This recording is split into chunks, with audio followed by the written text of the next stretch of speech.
Hello, good afternoon, everyone. I hope you had a good break last week and that you're a little bit more recharged and rest up, and you are all ready for the second half of the course. So, as I told you at the beginning of the course, the second half is independent from the first half, and all the stuff that you got tested on test one will not appear again in the course.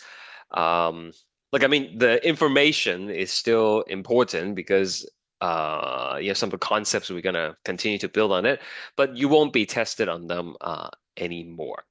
And the second half also has five lectures, 6 to 10, and we will have two quizzes, 10% each. There's going to be another lab, also 10%, and the final test, which will be 20%. Right? So that's what we are looking forward to for the second half. And in terms of levels of difficulty, it's a little bit more complicated than the first half because there are more applications and calculations in some cases instead of just raw memorization. So do keep that in mind as we go through the lectures. And of course, I encourage you to always ask questions whenever you are, um, whenever you need clarifications. Okay.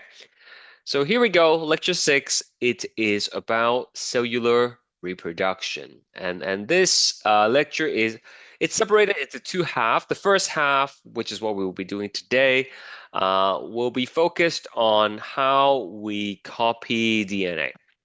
And then the second half, which will happen on Wednesday, will focus on the actual cell division when one cell splits and become two.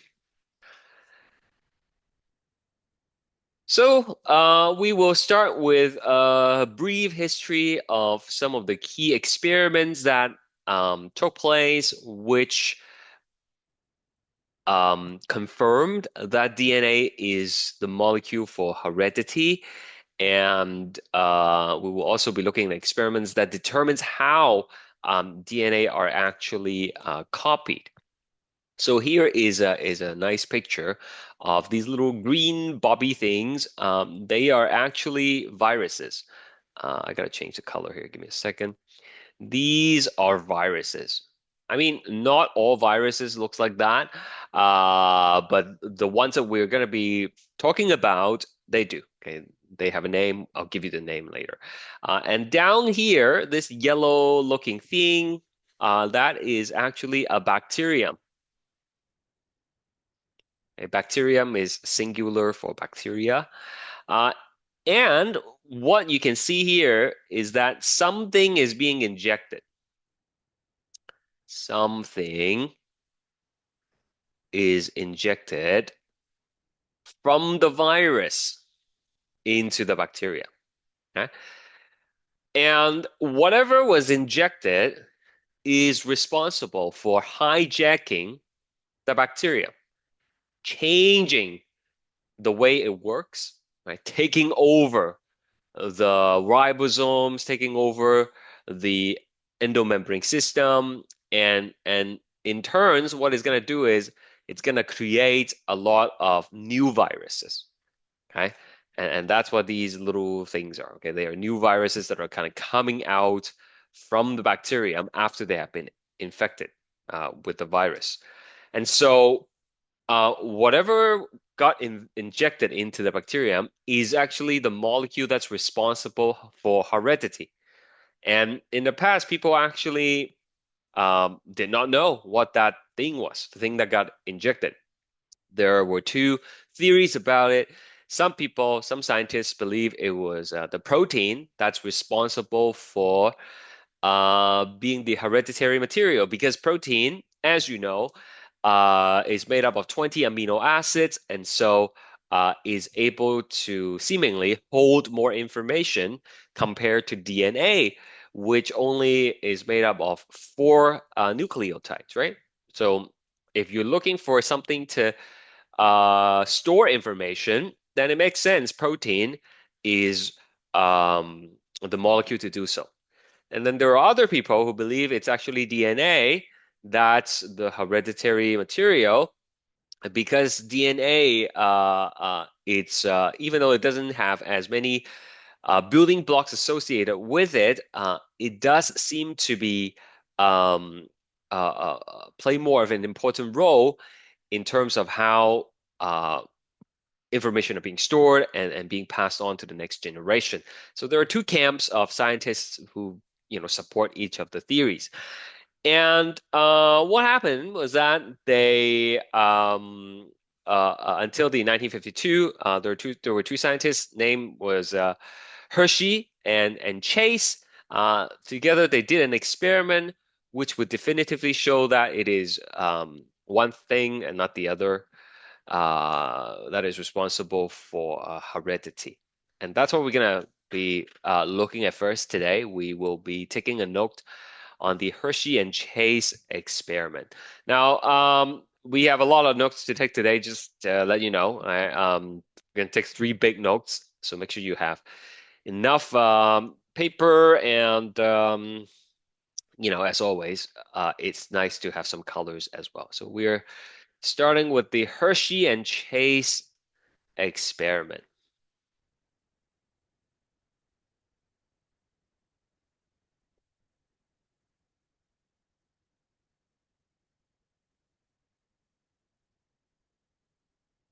The Hershey and Chase experiment. And the purpose of this experiment, every experiment has to have a purpose. Like, why are you doing it, right? So the purpose of this experiment was to determine whether protein or DNA is the molecule for heredity.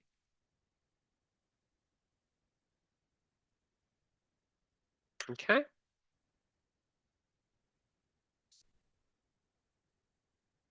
Now, we know, right? Like you and I, I hope you know, after studying biology with me for 7 weeks, I hope you know which one is the molecule for heredity. Do you know? Tell me, which one is it? Is it protein or is it DNA?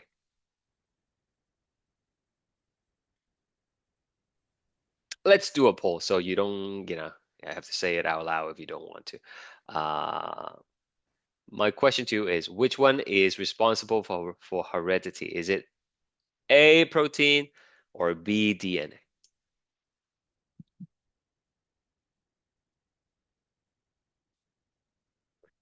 Okay, great. Sir. I was honestly worried for a second, but looking at the answers that are coming in, yeah, of course, right. We know DNA is the molecule for heredity, but again, right, like back in the 1950s, they didn't know that. That's why they needed to do an experiment to figure it out. Okay, so for their experiment, they as in like Hershey and Chase, the scientists, they used bacteriophage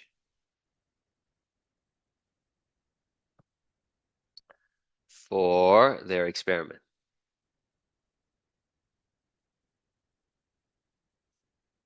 Right? So the bacteriophage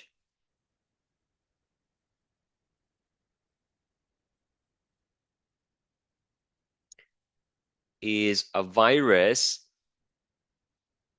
that infects bacteria.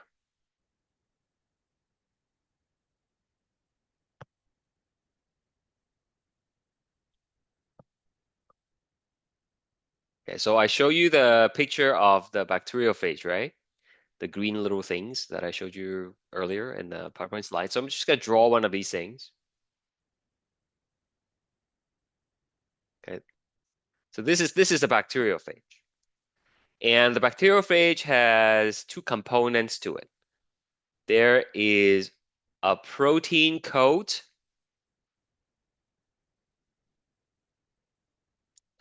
and then there are some DNA inside. Okay. Call this like the DNA core.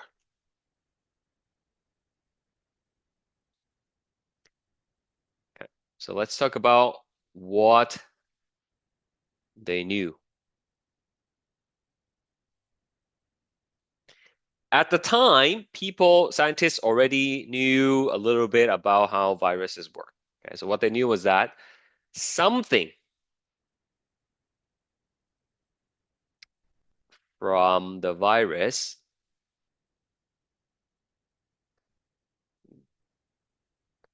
got injected into a bacteria.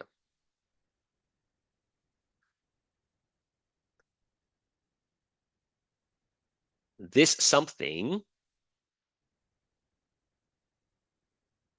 hijacks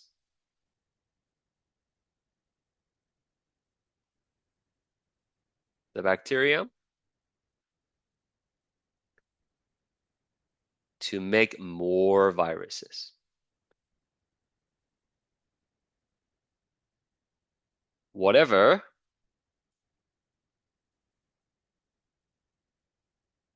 was injected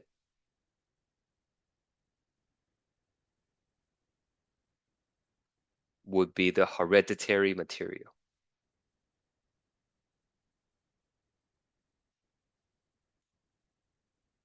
Okay, so that much they knew.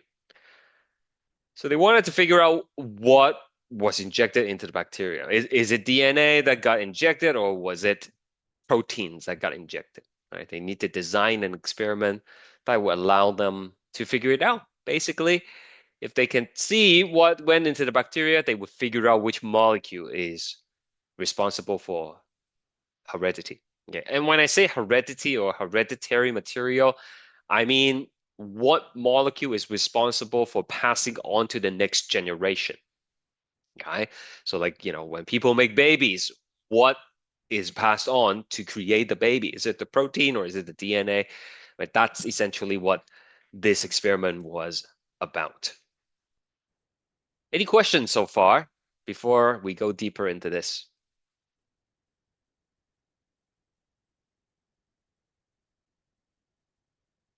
Okay. So what else did they do? Right. They, again, they as in Hershey and Chase, the two scientists, they created two batches of viruses.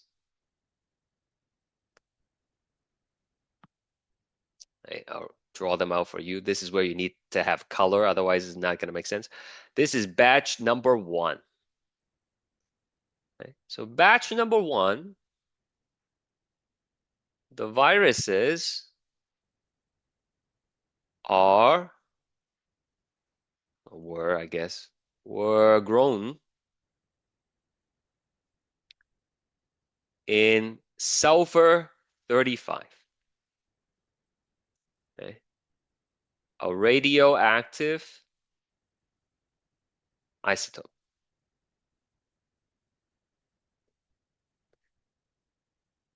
Now, if you recall from your chemistry class, if you have a periodic table, you can look up sulfur.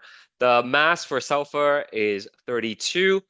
So this 35, sulfur 35, is actually a heavier isotope. It has more neutrons than regular sulfur, and it's unstable and it's going to break down.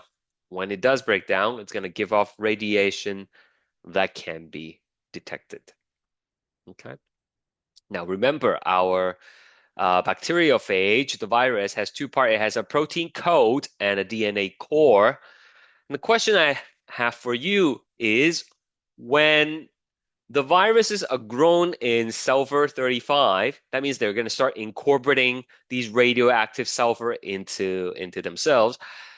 Do you expect the protein coat or the DNA core to be radioactive? If you supply sulfur, radioactive sulfur, is that going to get incorporated into the protein coat or into the DNA core? That's the question.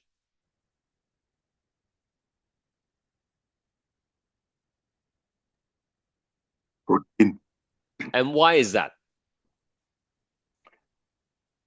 Yeah, because protein is made as by amino acid, Okay, and and we learned that amino acid contain, beside the nitrogenous, they contain a trace of sulfur. excellent. That is exactly what I was looking for, right? Sulfur is only found in proteins, but not DNA. Right? There are traces of sulfur in proteins, right? So if you supply radioactive sulfur, they would only get incorporated into the protein and not the DNA. And so the virus basically looks like this, okay? I mean, not literally, but they would have a radioactive shell, and then they would just have like the regular DNA. So let me label this for you. Protein coat is radioactive. And what that really means is it gave them a way to trace the protein. Okay? If you don't label anything, if you just let the virus infect, there's no way to keep track of where the proteins are and where the DNA are. But as soon as you label them with radioactivity, you just have to follow the radioactivity, right? If you see radioactivity over here and not here, then you know the proteins are over here, so to speak, right? Okay. Then they also labeled another batch, batch number two. Okay. The viruses were grown in. So if we only want to label the DNA and not the proteins, what element should we choose? In other words, what is an element that's only found in DNA and not protein?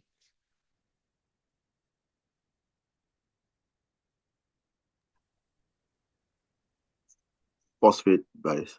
Phosphorus, Phosphate. that's right. Yeah. So that's exactly what they did. The viruses were grown in radioactive phosphorus, and this one is phosphorus 32. Okay. If you look up on the periodic table, regular, when I say regular, I mean like the most common form of phosphorus is 31, but these are heavier and it's also radioactive.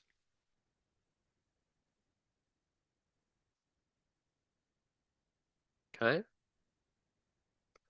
And so this batch of viruses would have regular protein code, but then they would have DNA core being radioactive.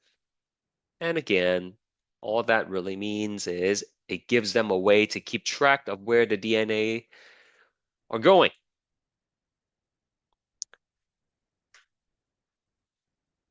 All right. So that's the setup. Okay. So next thing, what they did was they infected uh, bacteria with each batch of viruses and then separated them, as in like the virus and bacteria, using centrifugation.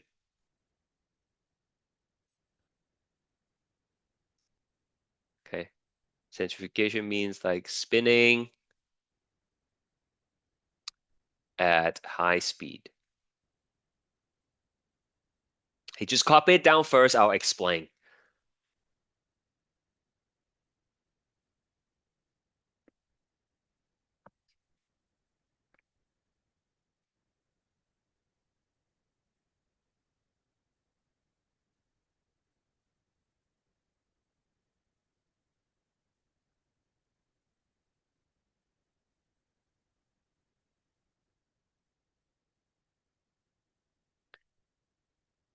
Okay. Uh, There's like a side note to explain what's really going on.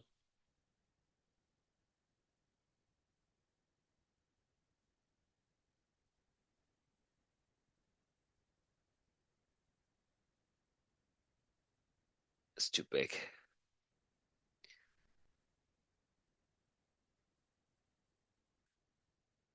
All right. That's a test tube. And basically, after the virus is infected the bacteria, they pour the whole thing into a test tube. So this contains viruses as well as bacteria. And then they will spin it at really, really high speed. That's called centrifugation. Okay. To centrifuge something is to spin it at really high speed.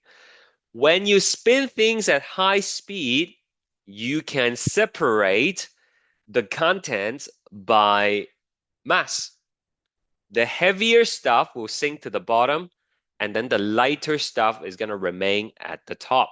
Okay? It's not difficult to understand. If you mix water and sand and you shake it up and then you let it sit there, the heavier sand goes to the bottom and then the water goes to the top. This is exactly, the same concept. So I want to ask you, and you don't have to answer me, you can just think about it in your head, right? Um, when you separate these things, what is heavier? Is the bacteria heavier or is the virus heavier? Right? And remember, the heavier stuff is going to go to the bottom, right? So hopefully it makes sense that the bacteria are heavier because they are generally much bigger and much more massive in size. And so they will sink to the bottom. Right? So here is a solution. And after you spin it, okay, the bottom, that's where you will have the bacteria. Bacteria plus whatever was injected into them. Okay, so remember that the whole idea is that the viruses attach to the bacteria, they inject something into it, which would make more viruses.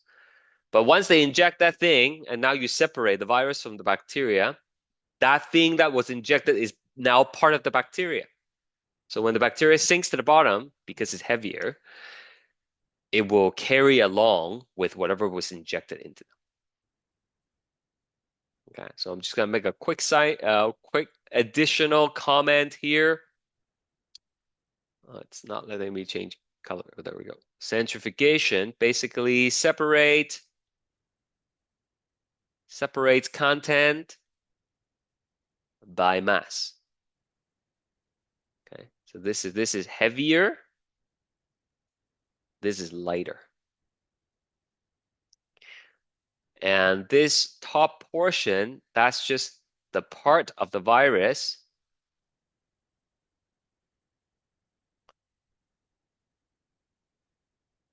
that was left outside of the bacteria. Okay.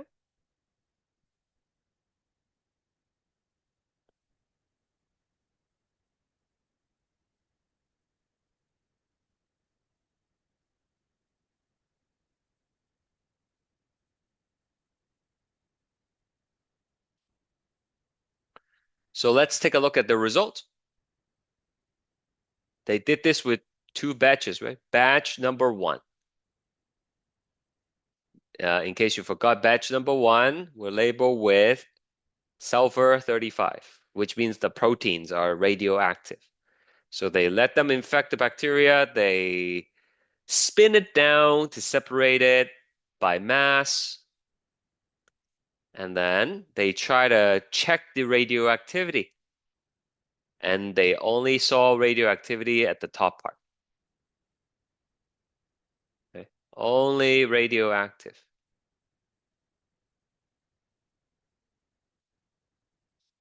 at the top.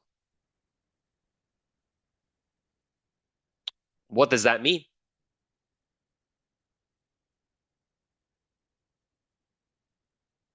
That the protein isn't the one Mhm. that's hereditary. Okay, yeah, you are on the right track. I'm just going to rephrase what you said a little bit. Um, this meant that the protein code of the virus, right, did not go into the bacteria, right? Because it stayed outside, right?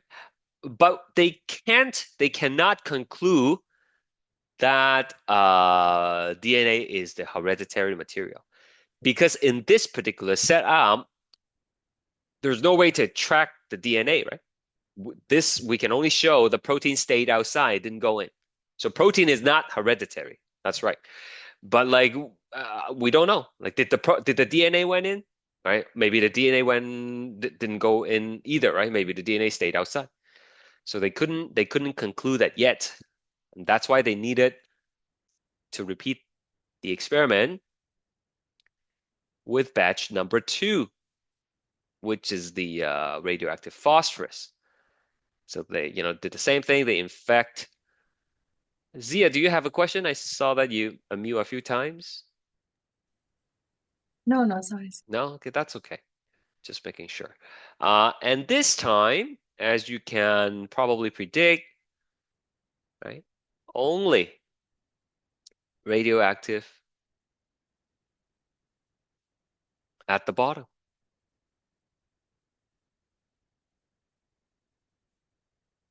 Okay, I guess we could say at the top here. And here at the bottom. All right, so conclusion, the DNA core of the virus went into the bacteria. Now, I need to stress this point, okay? They cannot just do the second part of the experiment, right? Because the second part of the experiment did not keep track of the protein. So for all we know, the DNA went in, but like maybe the protein went in as well, right? So when they did both experiments, batch one and batch two, and they take the results and put them together, then they could say definitively the protein actually stayed out of the bacteria, but the DNA went in. And therefore, DNA is the hereditary material. Okay? So conclusion, final conclusion. DNA, not protein, is the hereditary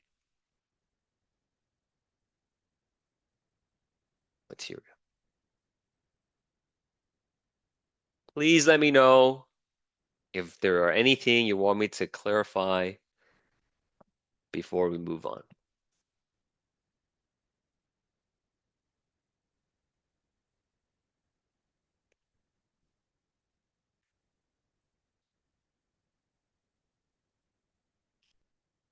So this was a Hershey and Chase. Okay? Hershey, like the chocolate, right? Hershey and Chase.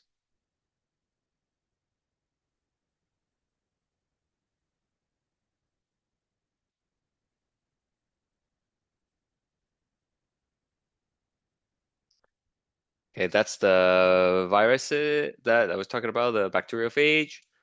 And then this is like a visual representation of what's going on. If you label the viruses with sulfur 35, only the coat will be radioactive. And you can see the DNA went in. And when you separate them by centrifugation, the viruses, the protein shell stayed outside. If you label the viruses with P32, only the DNA will be radioactive. And when you separate it, the viral particle stayed within the bacteria and it's heavier now, so it sinks to the bottom. That's why from this experiment, you detect radioactivity at the top, and this one, you detect it at the bottom. Okay? Hershey and Chase. So now that they know it's DNA that's responsible for heredity, the next thing that's important for the scientific community was to determine the structure of the DNA. And so there are a couple people who play key roles here, including Rosalind Franklin on the right here. She used X-ray to study the structure of DNA, and her data showed that DNA is a double helix. Okay, we know DNA has two strands that loops like that, right? That's why it's called double helix. So her data was the first to suggest that. But unfortunately, she died of cancer before she could finish her work. And Watson and Crick over here basically continue the work. Well, I mean, they're not really related to each other, but then they took her data and continued to work on it, and then they came up with the first three-dimensional model of the DNA double helix. Okay, and then they went on and won the Nobel Prize. But people are saying nowadays that it should have been Franklin who got the Nobel Prize because it was her data that allowed Watson and Crick to build a 3D model. Anyways, this is the picture from Roslin's famous experiment with X-ray. It shows that the DNA is actually a double helix. And then now people knew DNA is the hereditary material and that the structure is a double helix. Then the next big thing to figure out was how do we copy DNA? Okay, how do we copy DNA? So there were three proposed models at the time of how DNA replicates. We're going to talk about each one of those in a bit. But the people who did the experiment to figure it out were Meselson and Stahl, shown here in this picture. Yeah, so they did another experiment to show that only one of the three models that were proposed is actually correct. Let's pause for a second and review why we need to replicate DNA. One of the parts of the cell theory, which you might remember, state that all cells came from the division of pre-existing cells. In other words, to get a new cell, you need to have an original cell, which is called a parent cell. Okay? Don't get confused. This doesn't mean like the cell from your parents. That's not what it means. Like if there is a cell inside your body and it's going to split that cell, it's called parent cell. And then in the end, you would get two daughter cells. Daughter cells. Okay. So this process of cell division requires you to copy all the genetic material. So in this simplified version, this cell has two chromosomes, a blue one and a purple one, and it must undergo DNA replication to make a copy of each. So now there are two blue ones and two purple ones, and it would separate and make sure each of the daughter cells would have the exact same copy as the original. Okay, so that's why DNA replication is important. If you don't copy the DNA, every time you divide, you will lose half the genetic material, right? Okay, so eventually, after a few divisions, there will be no more genetic material. And in fact, like a cell is not, it's not viable, it cannot survive if you're missing a chunk of genetic materials, right? Okay, so that's why we need to do DNA replication. So there were three proposed models for DNA replication. We have semi-conservative model, conservative model, and dispersive model. It's very confusing if you try to look at this picture, okay? So we'll come back to this in a second, but now let's use this analogy. Okay, it took me like a half an hour to make this picture, so I hope it's gonna be helpful. Imagine we have original copy of this picture here. Okay, so we'll make a copy of this, right? So there are a couple ways to think of this. Like a photocopier, you would put this in a photocopier and then the photocopier would spit out like a copy of it, right? So in the end, you have two copies, one original, one it's a duplicate of it, right? So this is conservative. Okay, you would have the original copy untouched, and then you would have a duplicate of it. In the end, you still get two copies. That's the point, right? In another possible model, this is called semi-conservative. Okay? In semi-conservative, you take the original copy and you basically rip it in half, right? And then using each of the original half, you would create the missing half. Right? It's like mirror image. Okay, so like if I have half of it, I should be able to redraw and create the missing half. So in the end, you get two copies, just like before you have two copies, but each copy would contain half of the original material and half brand new material. Is that okay? Semi-conservative, right? And then the last model is like this. You are still creating two copies. However, this time you would have original material, bits and pieces of it here and there. And then you would have new material, again, bits and pieces here, right? So this is called dispersive.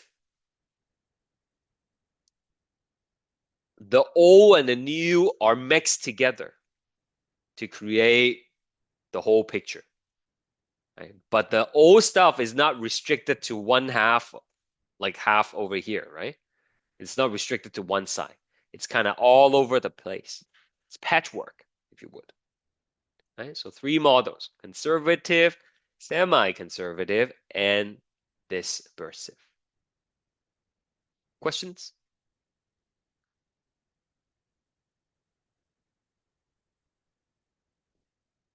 How would this happen with the How? old and the new? Oh, yeah, yeah. Like So, like in terms of DNA, right? What are DNA made up of again? proteins. Sorry, not Ah, proteins. Sorry. yeah, that's okay. Um, The shoot. the letters, right? Remember? Like Yeah, yeah, yeah, yeah, the ACTGs, right? So basically, yeah. whenever you make new DNA, you're gonna have to get more ACTGs. So those new ACTGs is what's gonna be the new material. Okay, hold that thought. We are gonna talk more about it, and hopefully it'll make more sense. So let's go back to this complicated picture here. Over here at the first level, we have the parental DNA, the original DNA, which is represented by these red ribbons, okay? So the nucleotides are red. And then this is the first division after first replication. When you copy the DNA once, that's what it means, right? So in the semi-conservative model on the left side here, you basically separate the two strands and then you will use each half to recreate the new half. Okay? So that's why you would have the pink one, the original, plus the new one, which is represented by blue here. In the conservative model, you would have the original exactly as it was, and then you would have one that looks exactly like the new one, okay? Made up of like new material. And over here, you would have new and old all mixed together.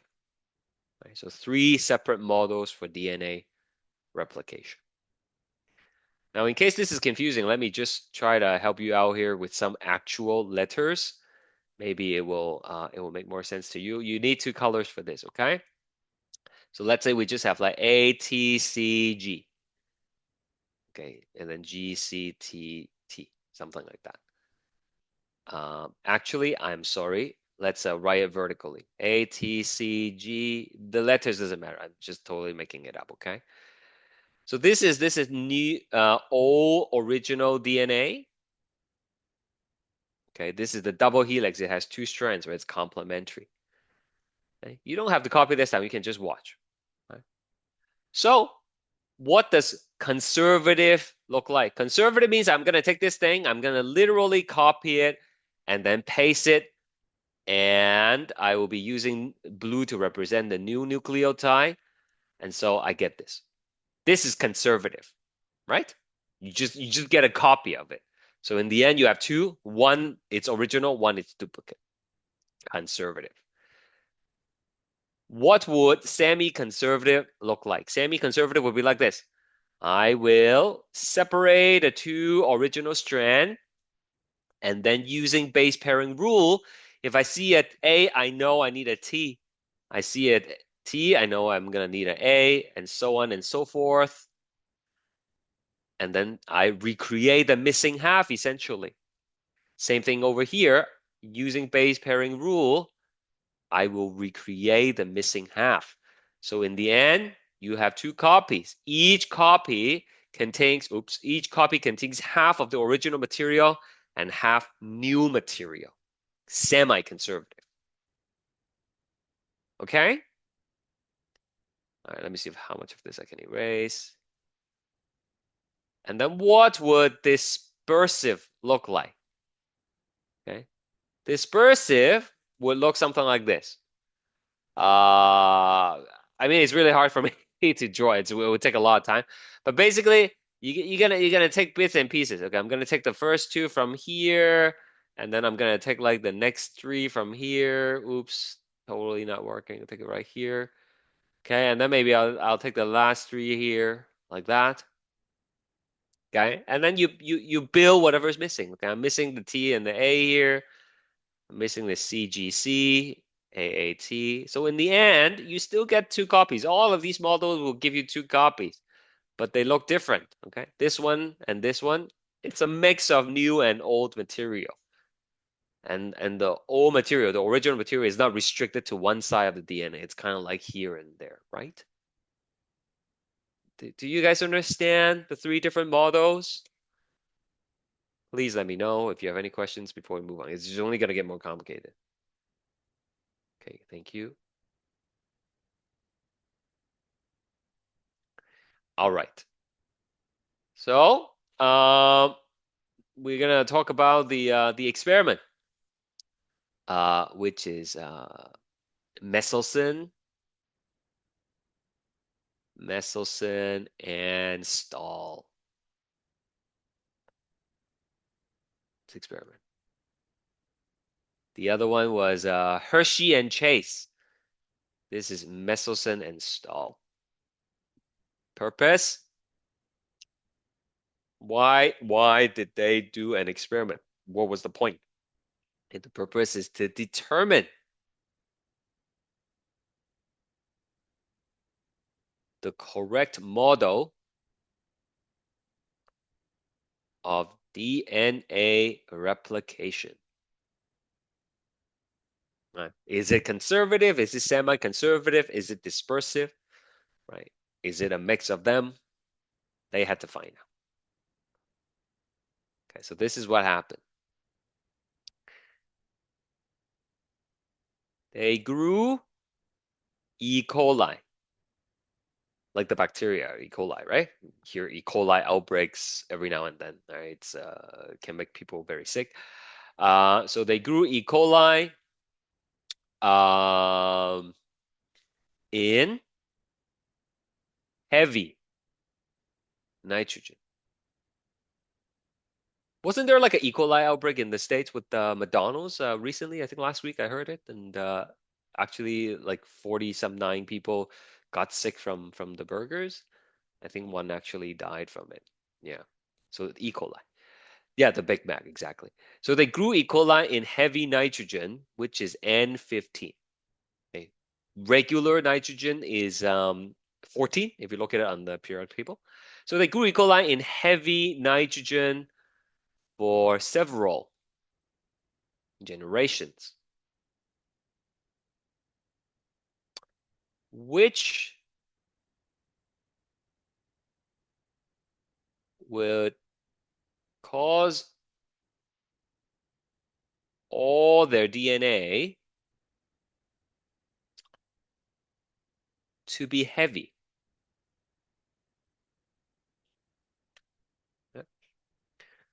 So when bacteria grows and divide, they too need to copy their DNA, and they need to incorporate nucleotides into the DNA, right? And as you know, the nucleotides contains nitrogen because of the nitrogenous base. So nitrogenous base. So when you supply the nutrients for the E. coli to grow, and you only give them heavy nitrogen, then all their DNA will get heavier after several generations. Okay. So these E. coli that were growing in heavy nitrogen were transferred into regular. I guess we can say transfer back into regular nitrogen. It's important you use color here, okay? To make the note easier for you to understand. And ideally, you'll be using the same color as I am. Nitrogen 14.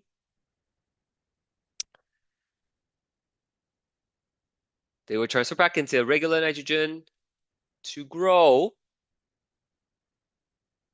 for 1 generation.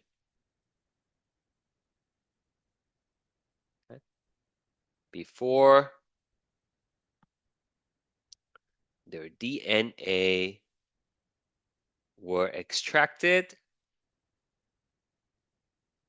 and separated by mass. Okay? When you extract DNA, you can actually see it with your naked eye. Okay, like if you collected enough of them, you can actually see them in test tube. They look like how should I describe it? It's sorry,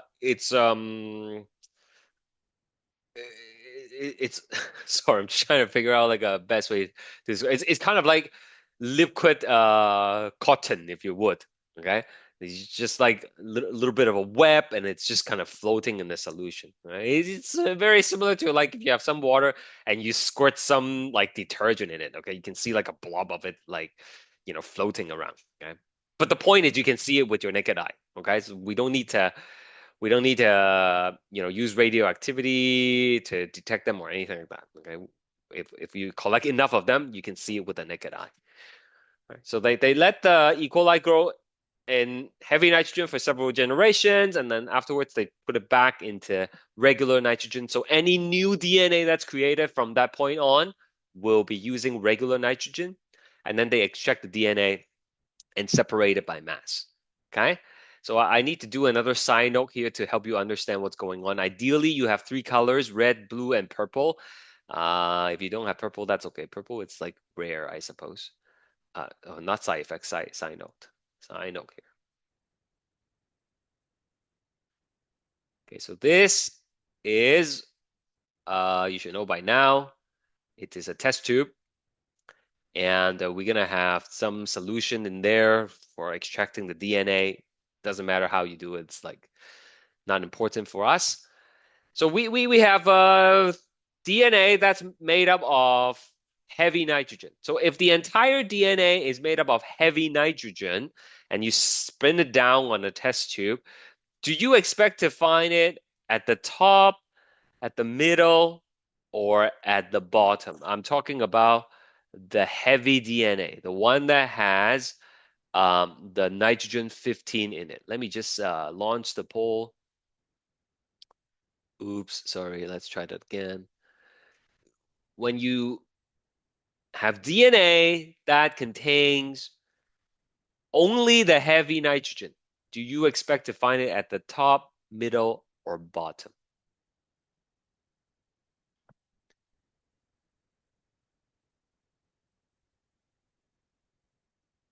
Okay, I have a few responses here. Please let me know what you think by choosing something.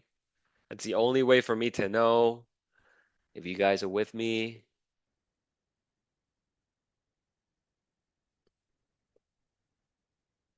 Okay, now from the previous experiment, you know heavier stuff goes to the bottom, right? Heavier stuff goes to the bottom. If this is difficult for you to comprehend, just again, think of the water and the sand. You mix water and sand together, you shake it up, it's all murky, but if you let it sit, the sand will all settle at the bottom eventually, right? Because the sand is heavier. By doing centrifugation, by spinning it, you just make the separation faster. Okay, happen faster, that's all. So here, if you have DNA that's made up of just the heavy nitrogen stuff, okay, here's the DNA. Both strands is heavy nitrogen. then you would expect to find a band at the bottom, right? This is N15, N15, meaning both strands are made up of heavy nitrogen. Okay, let's try this again. What if you have a DNA molecule where both strands are N14?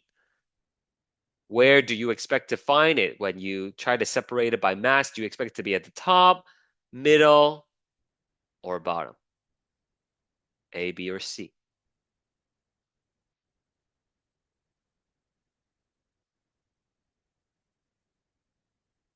Okay, this is a little bit better. Yeah. So you would have the thing here, right? I know a few of you chose the middle. I don't blame you, but hopefully after the next part, you will understand why it is not the middle. So 14, 14, right? Both strands are blue. Right? So I'm going to go back to the PowerPoint slide here. I hope you have the slide to follow along. Right. So you don't have to answer me like out loud. Just answer in your head, okay? And if it totally doesn't make sense, then ask questions. This is generation zero. Okay? This is fresh taken from after growing it in N15 for a few generations. Okay, we call that Gen Zero. Okay? This is the E. coli that's fresh taken off from the N15. That's why all the DNA here are purple, right? Sorry, are red, right? Because it's heavy nitrogen. So if I collect the DNA from these E. coli, you would expect to find a band at the bottom, right? Okay, I don't. I guess I can. Do I have red here? You would expect it to be at the bottom. Okay, N15, N15. Okay. How about this one? Where would you find if you have DNA sample that has just the blue, then you would find it at the top, right? And you find it at the top. What about this? What about this? This half of it is red, half of it is blue. Do you find it at the top, the middle, or the bottom? Right? In this case, I hope you know it's in the middle, right? Because it's not as heavy as the 1515, so it's not going to be all the way at the bottom, but it's not as light as the 1414. It's somewhere in between. Okay, somewhere in between. So if we go to back to the notes here, in the middle, that's when you have the the mixture, if you would. Okay, so it's N14 and N15. It's going to be somewhere in the middle, and red and blue makes purple, so that's why I'm going to use the purple here. And I totally forgot the blue band up there.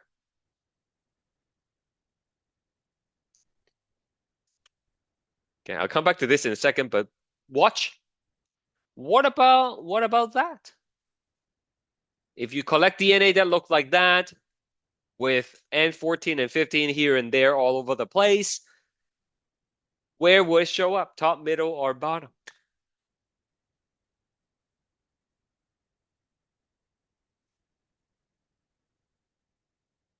Let's do another poll. I'm talking about this kind of DNA, where it's like patchwork of new and old here and there, spin it down. Based on the mass, do you expect it to be at the bottom with the 1515, at the top with the 1414, or somewhere in the middle?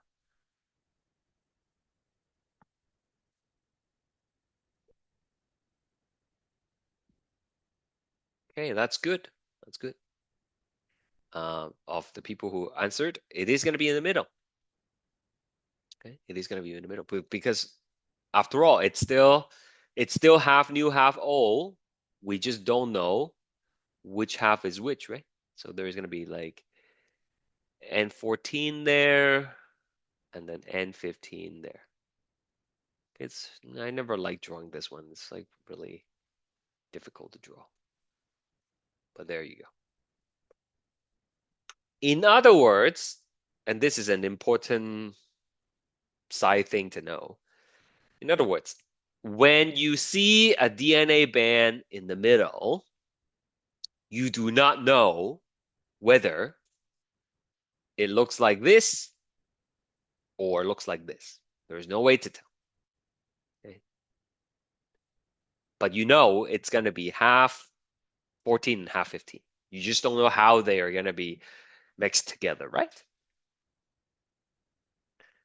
So this is an important side note.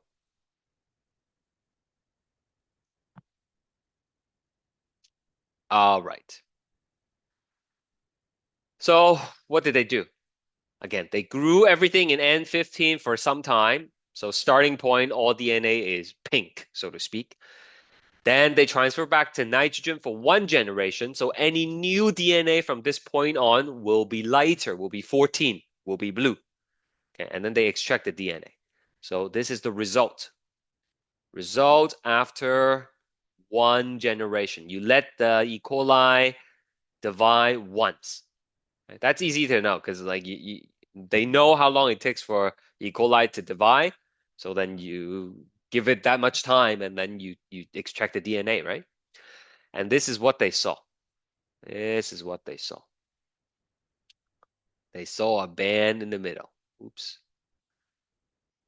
Okay. Like obviously it's not colored when they did the experiment. I'm just using color to help you understand. Okay. So only a middle band was observed. Okay. Only a middle band was observed. What does that actually tell you? Okay, well, let's go back to um, the PowerPoint slide here. And I am going to copy this stuff over. Okay. Give a second, it's just loading.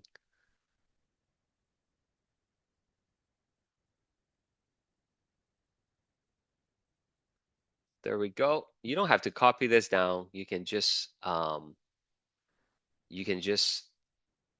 hopefully you have the notes print out and you can just follow along. Okay. When you organize your notes later, maybe you can draw your own. Okay. Just give me a second, guys. I am trying to copy the stuff over. Just really slow.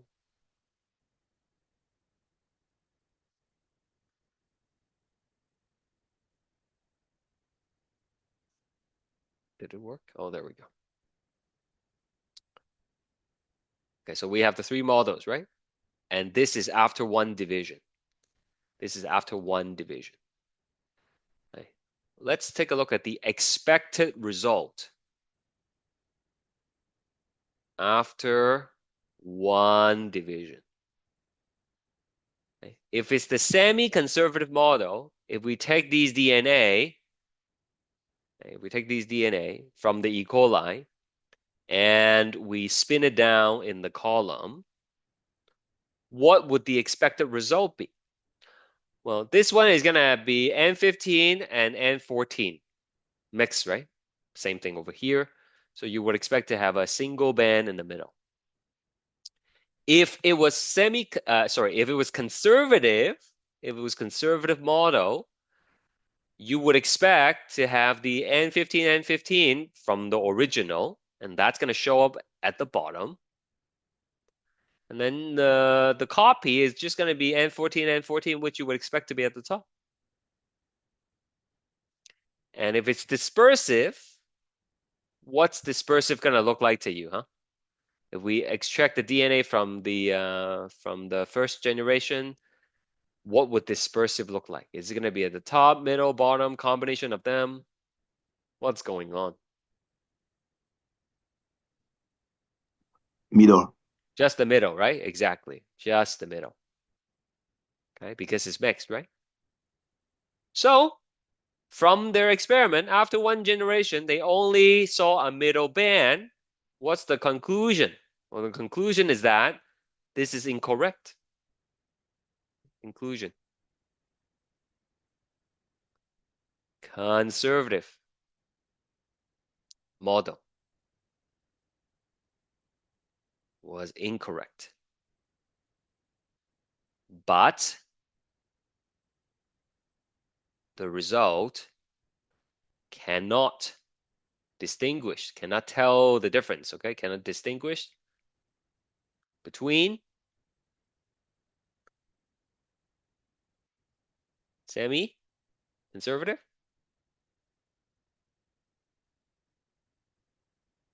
and dispersive, right? Because it looks the same. Whether it's semi-conservative or dispersive, it's going to be a band in the middle. They have no idea. Right? So what do? They allowed the E. coli to grow for a second generation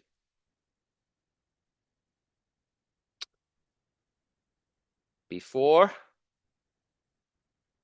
second generation, and then extracted their DNA.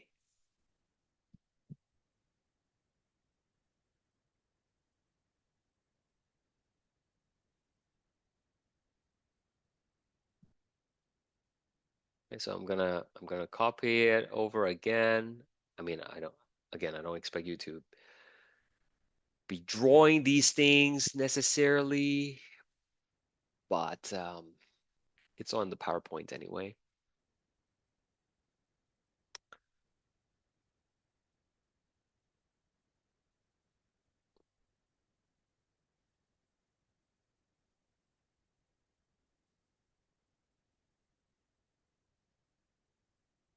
Hold on. There we go. Okay, so this is what it looks like, right, for each of the models.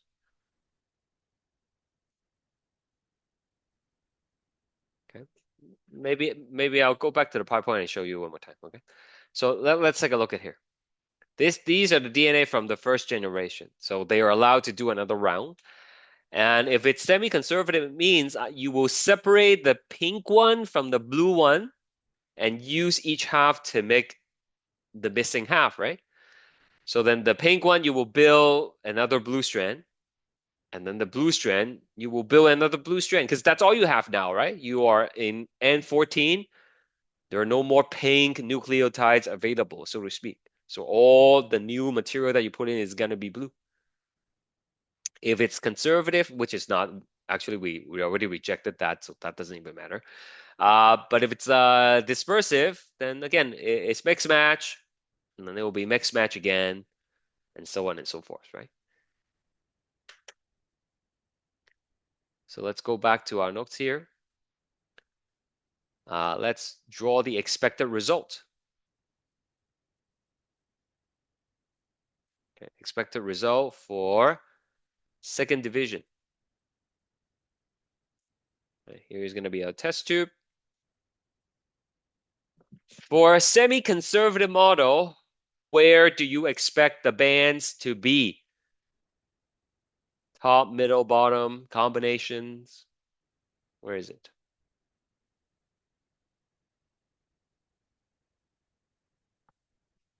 Well, you have the one that's entirely made up of N14. That would be at the top, right? And then you're going to have one that's half-half, which is going to be in the middle. Yeah, exactly.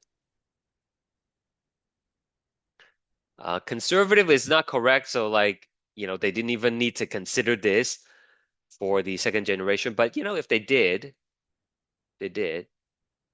you would have a blue one on top, a blue one at the top, and the other one will be at the bottom, right? That's the wrong color. Is it? Oh, no, it's this. That's right. There we go. That's the pink one there. And then, these one would be like the top. Okay. So in fact, if conservative was correct model, the more generation you go down, the lighter the pain band is going to be. Because eventually you will have less and less of the original stuff, right? And for dispersive, where do you see it? If you extract all these DNA, where would you see the band? Middle. Just the middle, right? Exactly. Yes, the middle. So, result. After. These are the expected result, right? And the actual result after second division is this. They saw a band at the top, and then they saw a band in the middle. Conclusion? DNA replication is semi-conservative.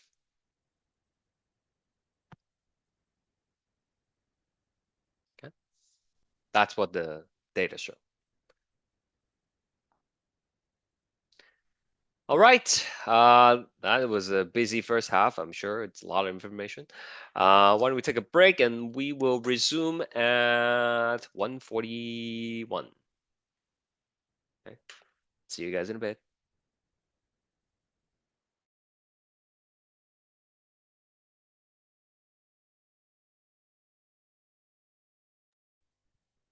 Hello, welcome back. Let's keep going.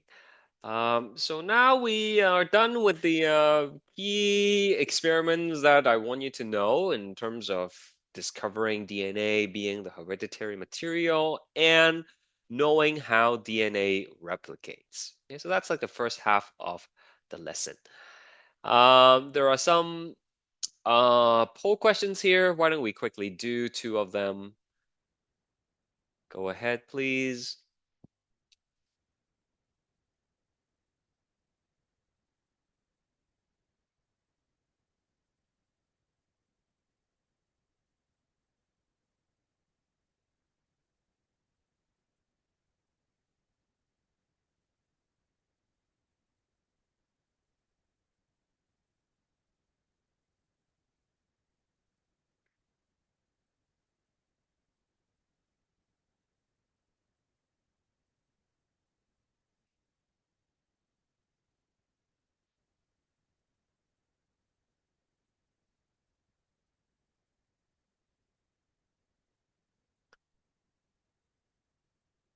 Okay, well, unfortunately, I only got two response.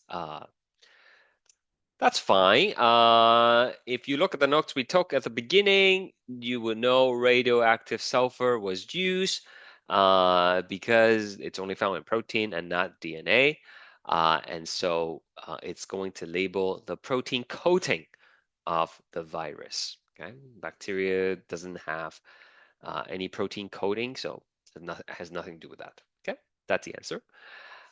If DNA replication follows the conservative model, which of the following would be the expected result from Messelson and Stahl's experiment? I'll do this one with you guys. If you look at the note we took, for conservative model, you would expect to have a top band and a bottom band for the first um, division. And if you follow it to the second division, you will continue to see a top band and the bottom band.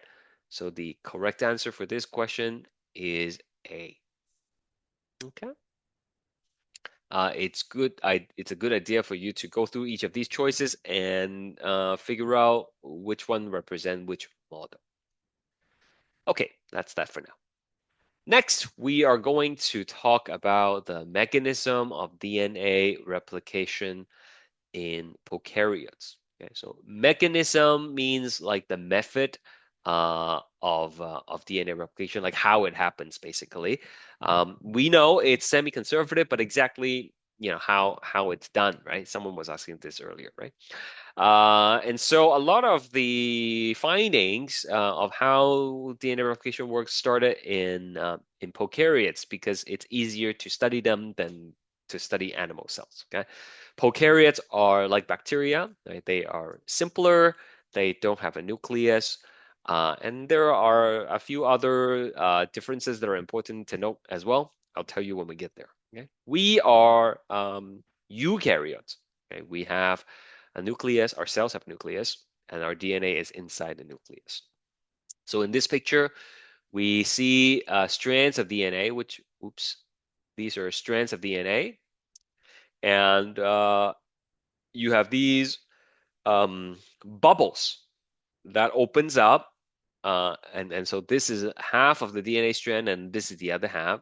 And basically, you're going to be building your new DNA strands by separating the parent strands. Okay, and that's what we talked about earlier, right? With the conservative model, you separate the two strands, and then using each half, you're going to be building the missing half. So first, we're gonna look at how it works in prokaryotes, and then I'll tell you how there are some key differences between what happens in them and us. So that comes later on. The parent molecule as in the original DNA, it unwinds, and the two new daughter strands are built based on base pairing rule. Okay, so the way that it works when it comes to copying DNA, it's a little bit different than what most people think of in terms of the word copying. Okay, if I give you if I give you some letters, okay, don't write this down, okay, but if I give you some letters and I say, hey, copy it, okay, what are you gonna write down on your piece of paper? Well, to copy it as you understand it would be to write it exactly as it is, right? That's what we mean when we say copy. However, when we copy DNA, the enzymes that are responsible for copying the DNA, they do it differently. They cannot copy exactly as it appears. Okay. Instead, they would copy based on the base pairing rule, which means if the enzyme sees that A, instead of writing an A, instead of copying the A directly, it would use the base pairing rule. So it would be like, okay, T. And when they see the T, they would put the A. When they see the C, they would put a G, and so on and so forth. And therefore, it ends up building the complementary strand. That's what it means by copying. Okay, that's correct, Sheila. Okay, so please understand that. The copying of DNA is remarkable both in its speed and accuracy. Right? So for something like E. coli, they are able to copy 1,000 base per second. 1,000 of these ACTGs every second, right? So that's like a lot. In total, the entire E. coli genome, like all of its DNA, it contains about 4 million base pairs. Okay, so you can do the math, right? 4 million base pairs. How long does it take to copy all of it if you are copying at a rate of 1,000 base per second? For us humans, we are eukaryotes. It's a little bit slower. Okay, we are copying about 40 base per second. That's still a lot. Okay, but we have a lot more to copy. We have over 3 billion base pairs to copy. Okay? So still, it's pretty fast, and you cannot make a mistake. Right? It's we need it to be a faithful copy of the original. If you made a mistake when you're copying, then you introduce errors, you introduce mistakes that could lead to mutations, which could lead to things like cancer, as we will see. I think it's later on in this lecture. Um, I don't remember. We'll see. So, in order for this to happen, more than a dozen enzymes and other proteins are going to participate in the process. And this is a list of all the proteins that we will be talking about, and enzymes and proteins. They all play an important role in DNA replication, and I'll be telling you all about it. Okay, I'm sure you're thrilled, right? Let's take another note. Okay, this is a long note. We won't be able to finish today. Please take out a new piece of paper, and I would recommend doing it sideways. Okay, landscape sideways. All right, let me draw a line here, and this is called the mechanism. Mechanism again just means the way that it happens. Mechanism of DNA replication in prokaryotes. Prokaryotes. So maybe now it's a good time to take a look at what prokaryotes are made up of. They are unicellular organism usually. Okay, this is like a bacterium, and it has genetic material, but it's not kept in the nucleus, but rather it's just kind of like floating around, and it's actually circular. Okay? Circular DNA. Okay? Our DNA, humans' DNA, eukaryotic DNA, they are linear. They're straight lines, okay? Straight lines. And that actually creates a bit of a problem when it comes to DNA replication. We'll talk about that problem on Wednesday. Okay? But this is circular DNA. Don't draw this next part. If you zoom in into the circular DNA, like it's actually the double helix, right? Okay. Like it just means it loops back on itself. Okay, so you don't have to draw this. I'm just showing you in case you have trouble understanding. Okay, so that's basically the circular DNA. Okay. You know what? I'm gonna keep it here just in case you need to see it. Okay, but you don't have to draw it. Okay. So in addition to circular DNA, they also have some extra DNA, which is also circular but much smaller. Okay, so these are called plasmids.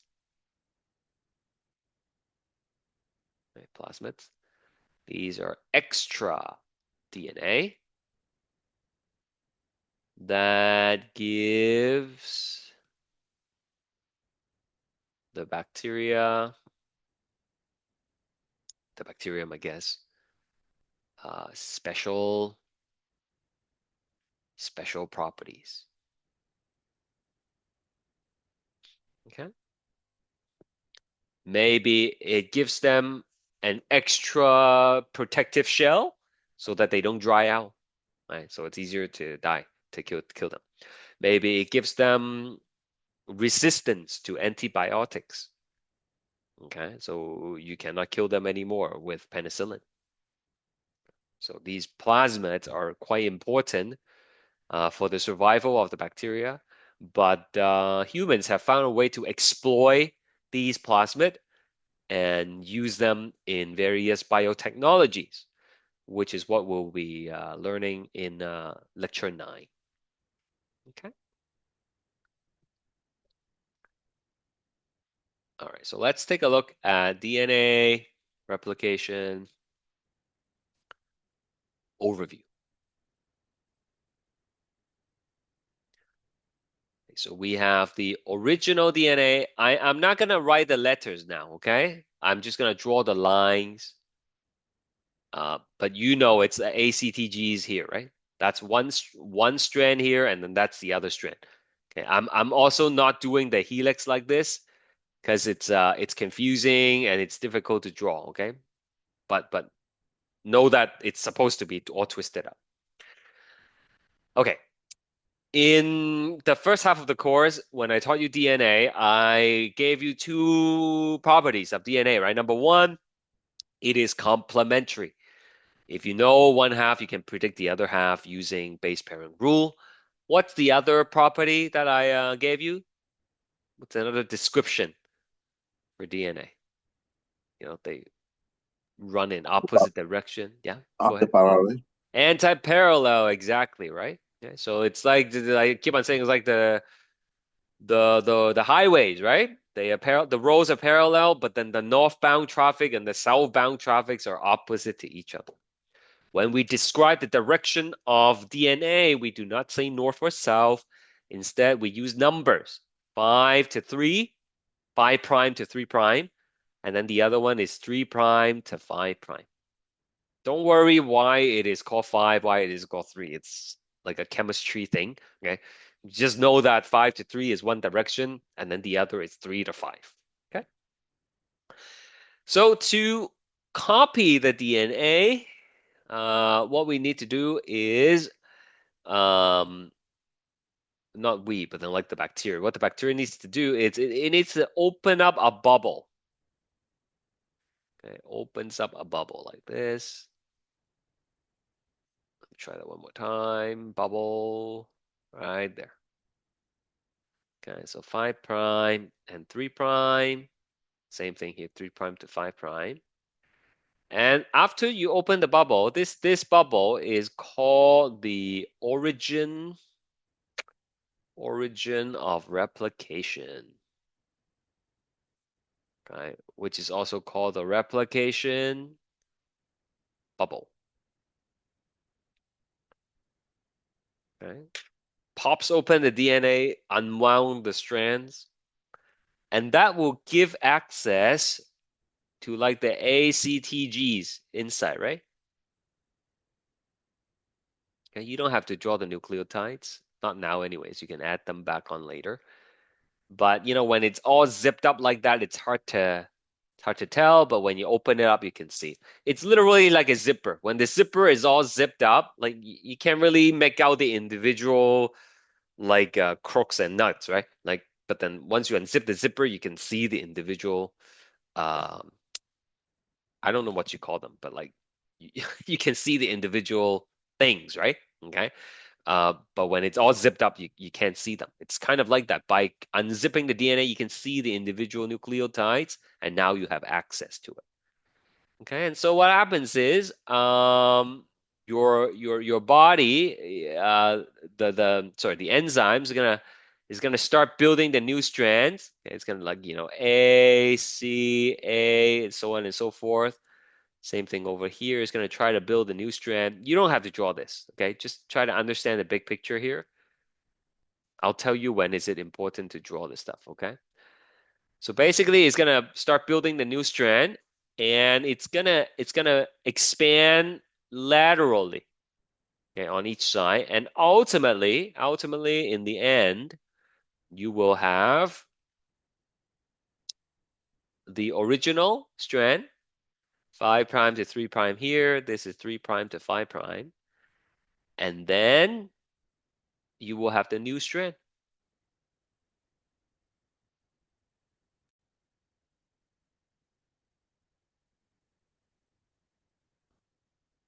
Okay, so you get two copies, two copies of the original. And so that's the overview of DNA replication, right? And it's not a new concept. We did it in the first half when we talked about semi-conservative. That's what it means by semi-conservative. You separate the original strand and then you use each half to build the missing half. Questions before we move on?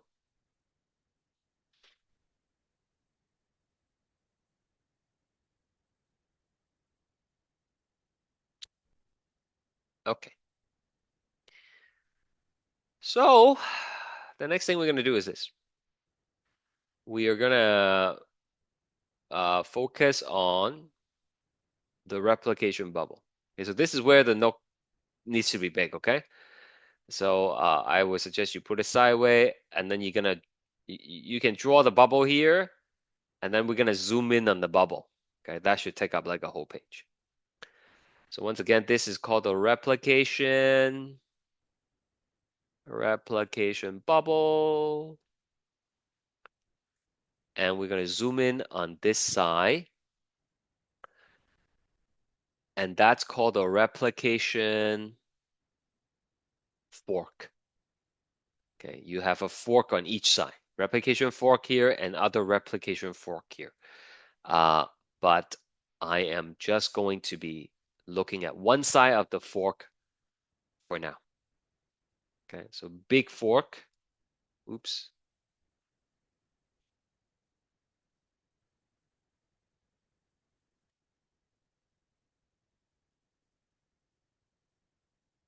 There you go.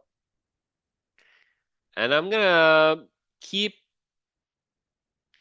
track of the direction. Top strand, we're going to call 5 prime to 3 prime.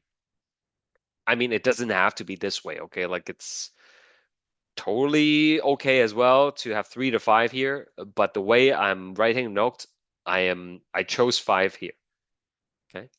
If you chose 5 here, the other one has to start with 3, right?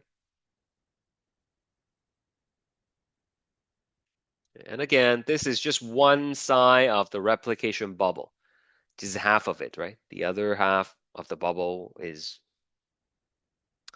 off the page for now. Now, of course, this is all twisted up to form the double helix, and we would have the ACTGs here. So I'm not gonna write the ACTGs here. I'm just gonna, draw the bonds for you, but I will write some ACTGs here. Okay, you can copy what I have, you can make up your own. It doesn't really matter. I guess it's easier if you just copy what I have, right? I'm just making these up anyways. It's not like I memorized a particular sequence or something, right? That would be crazy. All right. Now, if you are making up your own though, make sure on the other side you're going to put the complementary base pair, as I'm doing with mine.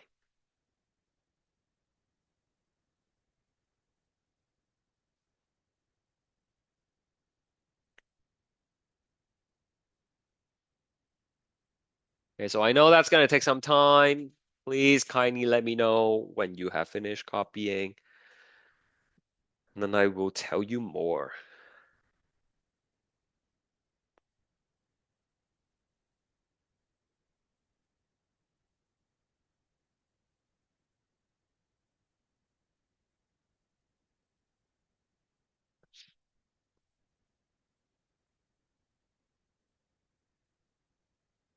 Okay, thank you. Maybe I'll wait a little longer.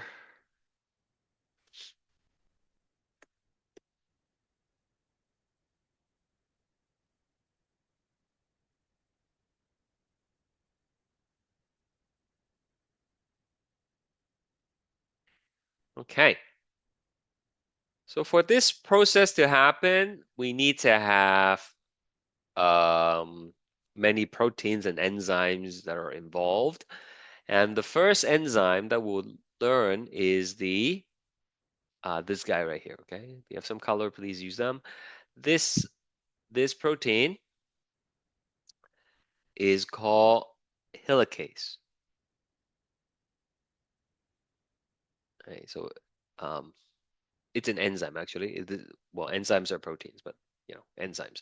The enzymes here, the helicase, is responsible for um, it unzips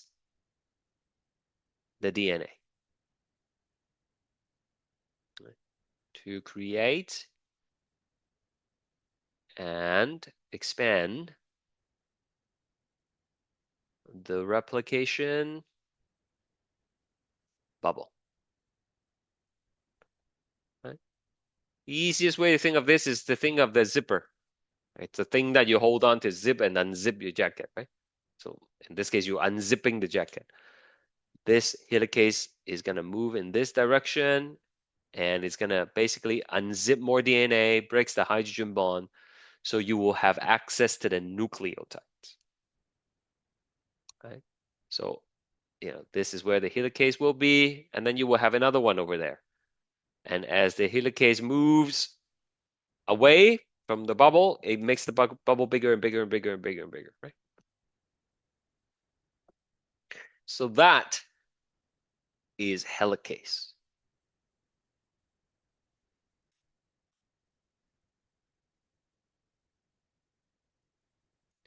Now, this next part is a little bit tricky to draw, so you can watch first and decide how you want to do it.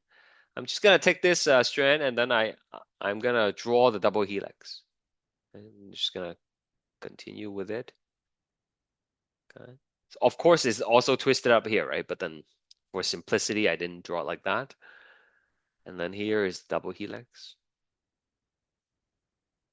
Now, what happens is if something is already twisted up like that and you are unzipping it, that unzipping action will actually cause the DNA to twist up even more.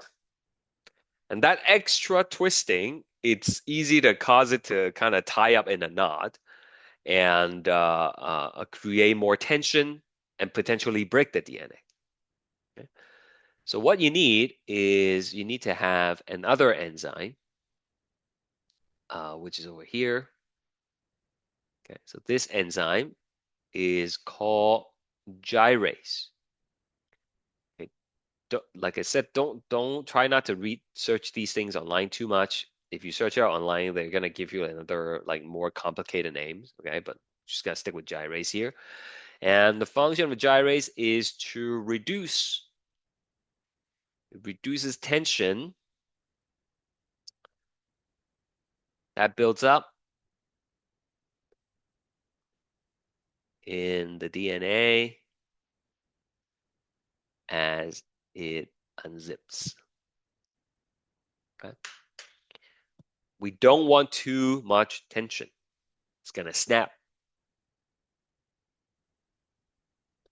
And snapping the DNA is a big no-no. In case you forgot, this is what happens in the bacteria, right? It happens in us too, okay? But with slight differences. Anyway, are we good so far with the helicase and the gyrase? That's two down out of how long is the list? 1, 2, 3, 4, 5, 6, 7 things on the list.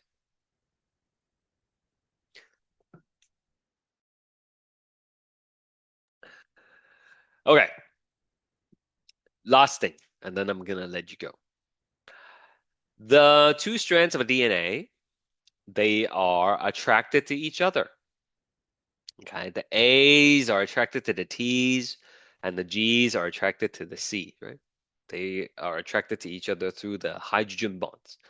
So there is a tendency, don't draw this, there's a tendency for these things to basically zip back up, okay?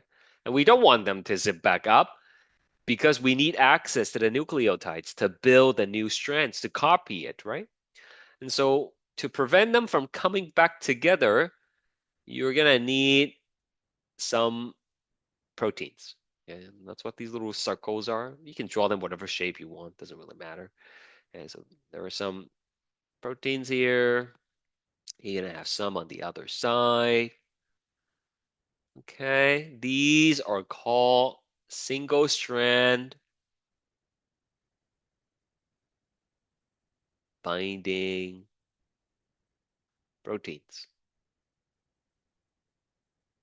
Okay, SSBPs. And the job, the function of the single strand binding protein is to prevent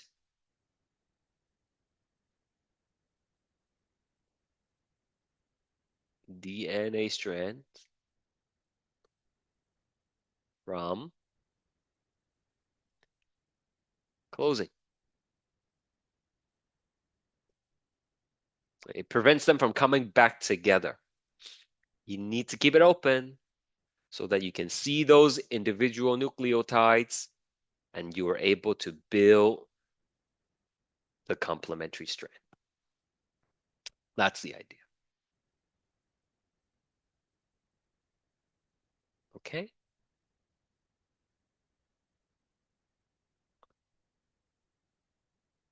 You know what? We actually have 10 more minutes. Okay, I'm just gonna tell you one more thing. Okay, last thing, I promise. Right, just one more thing. Okay, so that's it for now. Okay, I mean, there are three enzymes. We'll draw more later. I just want to tell you about one more enzyme, but we're not gonna draw anything on the picture. Okay. Uh, there is this thing called DNA polymerase 3. Okay, DNA polymerase 3.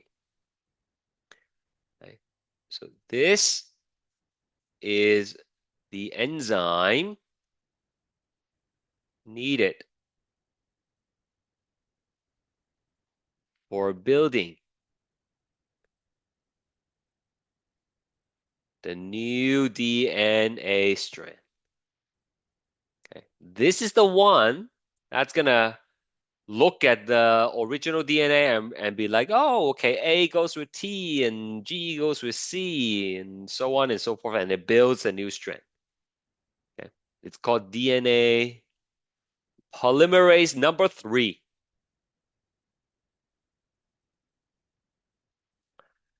Now, this guy has two problems, two limitations. Two limitations. Number one, can only synthesize, can only build, just keep it simple, build DNA in the 5' to 3' direction. When it makes the new DNA, it could only build from 5' to 3' direction. And that's the first limitation. If you have trouble understanding that, that's okay. I'll elaborate, explain on Wednesday. Problem number 2, can only build on existing DNA strand, existing DNA. Okay. In other words, that is, it cannot start on its own. Okay. So what that means is, look, there are no there is the original DNA, but DNA polymerase is not able to start building unless there are already some nucleotides there. Okay, so there needs to be some nucleotides here first, and then the polymerase 3 can continue with the process. But if there are nothing there, then it doesn't know how to start. Okay, so two main problems. We will talk about how these problems are addressed, how these limitations are addressed in the process next class. But please take the time to review everything that we've done today. Okay, it's important you understand everything before coming to the Wednesday's class because it's just going to build upon, the concept. It's going to get more complicated, right? Feel free to email me if you have any questions. Otherwise, thank you for coming, and I'll see you all on Wednesday.